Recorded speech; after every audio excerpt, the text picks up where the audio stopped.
Q&A. Karena setiap pertanyaan selalu ada jawaban. Dipandu oleh Yohana Margareta.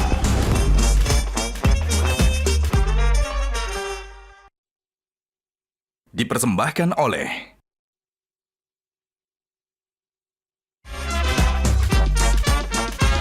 Panelis kita hari ini. Kenapa sekarang kita nggak mendengar ya sosok lain gitu selain Sundari Soekotjo tetap kayak top of mind gitu? Apa resepnya nyanyi keroncong? Itu nggak semua orang bisa. Ternyata begini ya Bu, rasanya menikah, ada temannya gitu. Apakah Ibu nggak pengen punya teman lagi? Bersyukur apa yang telah Allah berikan kepada kita, jalani dengan rasa percaya diri. Gajah Duduk dipilih karena sudah lama hadir dalam mewarnai perkembangan berbusana di Nusantara dan telah melekat di hati lapisan konsumen secara turun-temurun.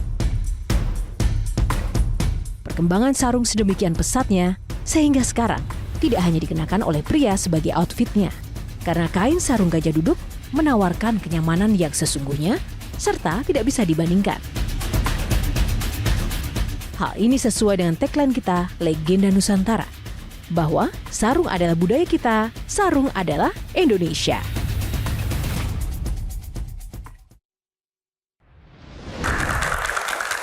Halo, apa kabar pemirsa? Berjumpa lagi bersama saya Yohana Margareta dalam program spesial Metro TV Q&A. Karena setiap pertanyaan selalu ada jawaban.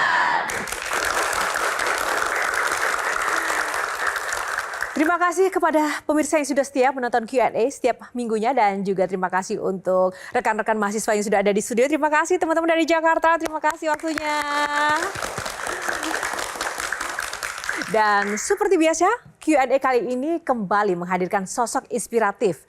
Ia dikenal sebagai salah satu penyanyi keroncong ternama Indonesia di era 80-an. Apakah Anda sudah bisa menebak siapa dia? Senandung alunan keroncong pun telah ada dalam dirinya sejak ia kecil. Dan tentunya sosok ini tidak asing lagi bagi masyarakat Indonesia. Siapakah dia? Kita saksikan yang satu ini.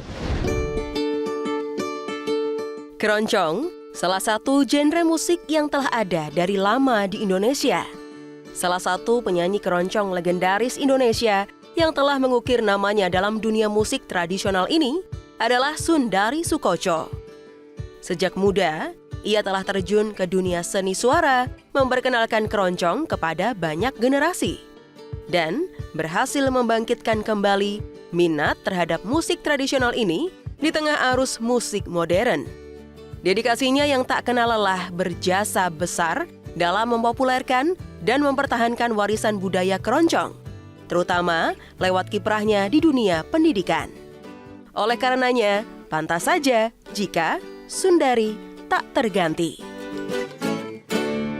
Langsung saja kita akan sambut bintang tamu Q&A malam ini, Sundari Soekotjo.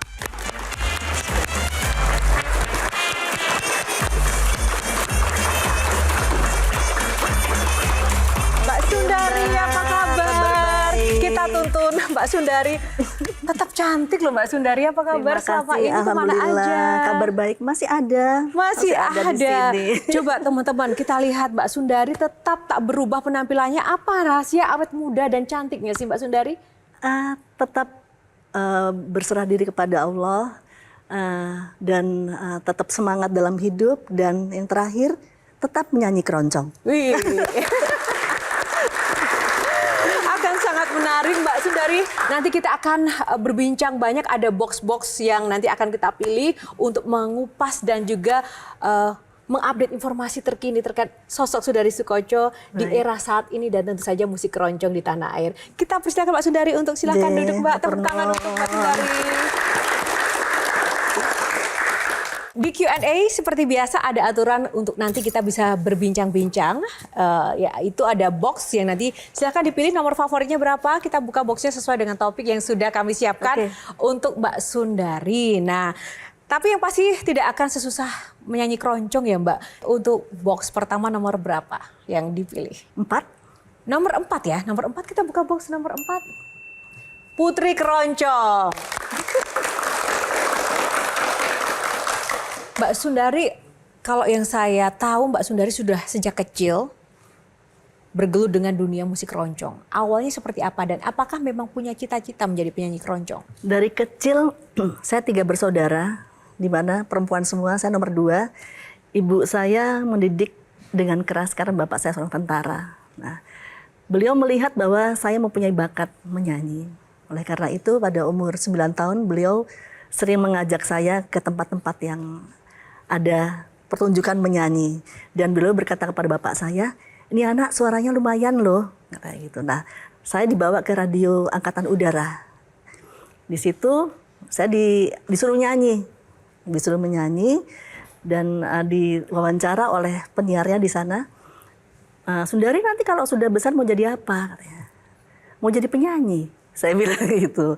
Waktu itu saya belum nyanyi keroncong, ya, masih nyanyi lagu pop anak-anak, dan saya diikutkan lomba-lomba karena saya sekolah di Halim di lingkungan situ.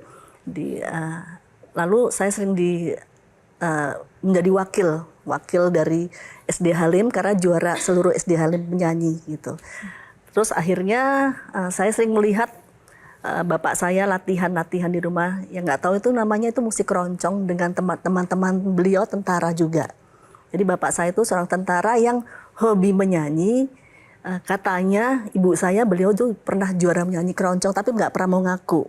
Dan beliau juga senang musik juga, senang memainkan alat musik keroncong gitu. Jadi karena orang tua awalnya? Iya.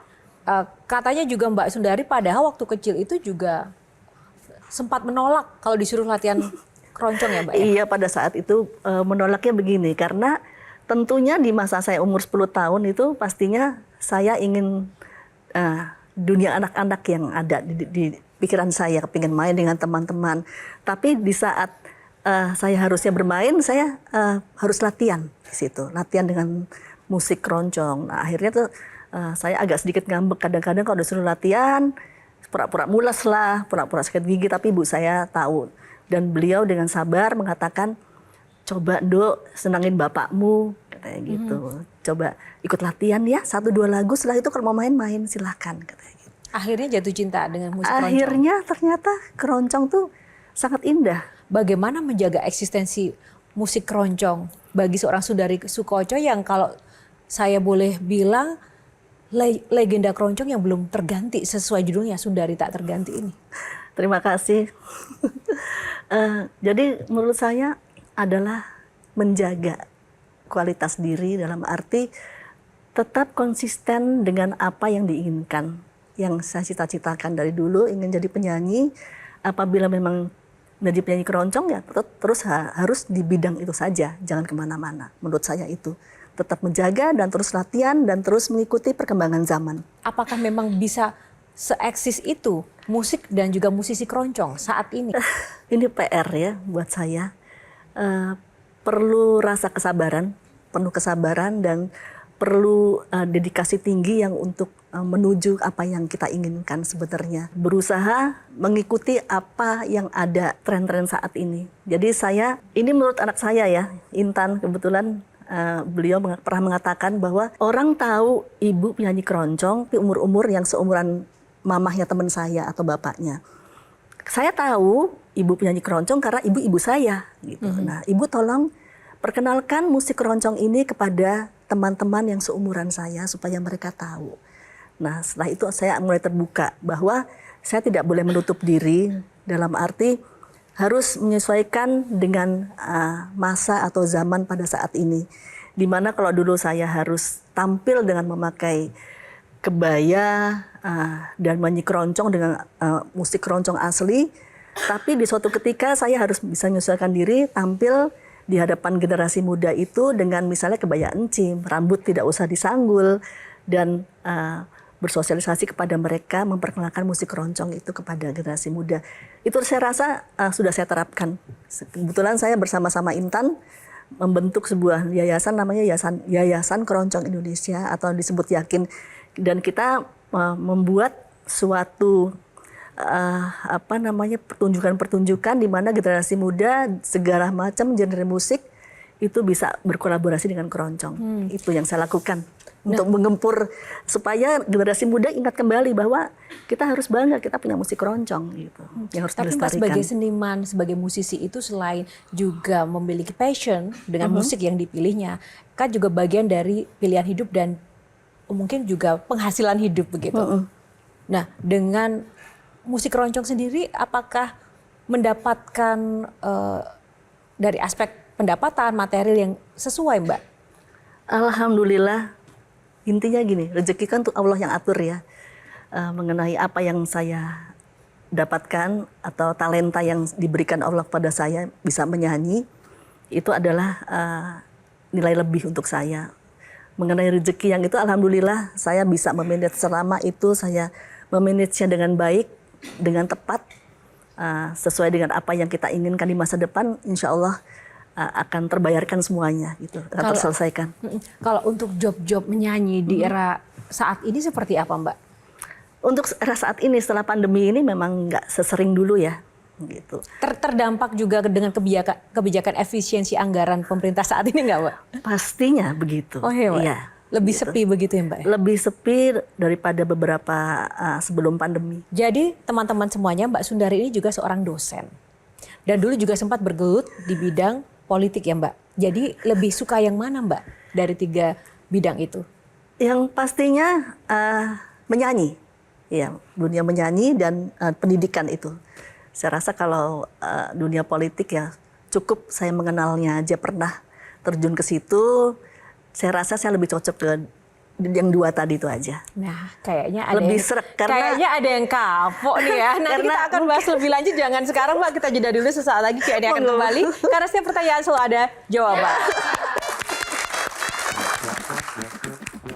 Mau jujur aja, secara ekonomi aman. Alhamdulillah. Nah, itu selama kita masalahnya. bisa memanage dengan baik, insya Allah. Masalahnya banyak yang secara ekonomi nggak aman sehingga pindah-pindah. Ya.